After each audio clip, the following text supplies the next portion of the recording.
Christians sometimes wonder, why should we learn about Islam? Should we really care what another religion teaches? But there are lots of reasons that Christians should be learning about Islam. Let's consider 5 of them.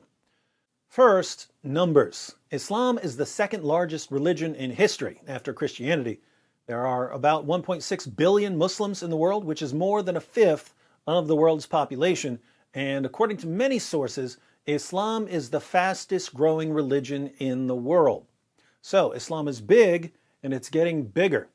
When that many people believe something, it's a good idea to learn what they believe. Second, clarity. Christians can't communicate the gospel clearly to Muslims without understanding what Muslims believe, because the Quran distorts the meaning of Christian claims. For instance, Christians claim that Jesus is the Son of God.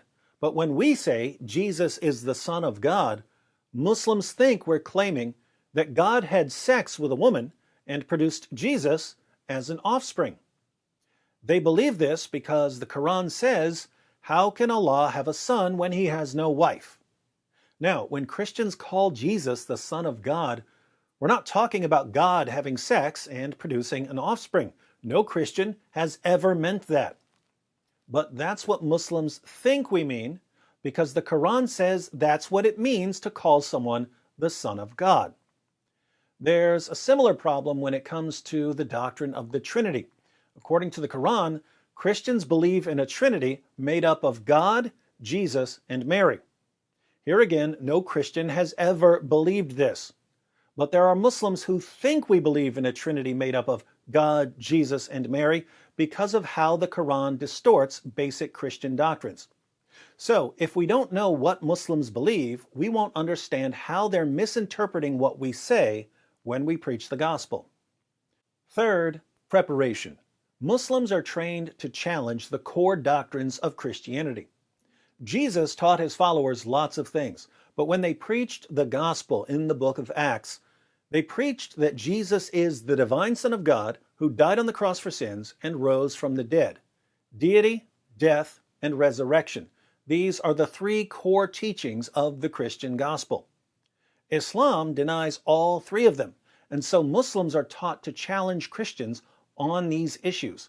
Muslims are taught to attack Christianity where it matters most. If Christians don't know about Islam, we won't know how Muslims are going to challenge our claims. Fourth, refutation. Many Muslims are so confident that Islam is true, they usually can't take any opposing religious claims seriously. Muslims have been told all their lives that Islam is confirmed by science and mathematics and history. They've been told that the Quran has been miraculously preserved and that Muhammad was the greatest man who ever lived. They've been trained to have complete confidence in their religion. So, when you share the gospel with a Muslim, why would he think that you're telling him the truth about God? Why would he think that he needs any other message when he's already got Islam? But if you can show the Muslim that he's been given false information and that the evidence doesn't support his beliefs, then he may be willing to listen to what you say about Jesus. So, giving Muslims facts about their religion in order to undermine their confidence in Islam is crucial, and we can't give them these facts unless we know what the facts are. Fifth, illumination. Islam thrives in an atmosphere of ignorance. When you meet a convert to Islam, you'll almost always find that he was given false information about Islam in order to convince him to convert. The reason so many people fall for this false information is that there's a general atmosphere of ignorance about Islam, which allows Muslim preachers to say just about anything they want because no one's going to challenge or correct them. A favorite tactic of these preachers is to adapt their message to the values of their audience.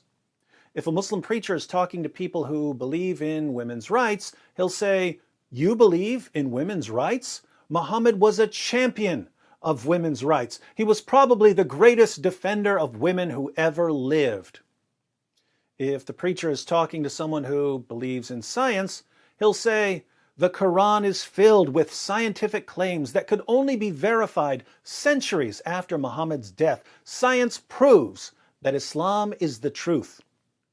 When there's a general atmosphere of ignorance about Islam, many people will believe what they hear from these Muslim preachers, and many people will convert to Islam. The only way this is going to stop is if the Christian community gets to a point where we know enough about Islam to refute false claims. When a Muslim preacher says, Muhammad was a champion of women's rights, hands need to go up to challenge him and to bring up Quran verses that refute him. So, Islam is already a massive religion and it's growing rapidly. Muslims often don't understand the gospel because they're misinterpreting our claims based on the Quran's distortion of basic Christian doctrine. Muslims have been taught to criticize core Christian doctrines, and it's a good idea to understand their objections. Many Muslims can't take the gospel seriously until their own beliefs have been challenged, and people are converting to Islam due to a general atmosphere of ignorance. All of these are reasons for Christians to read some books and to watch some videos so that the church can respond effectively to the challenge of Islam.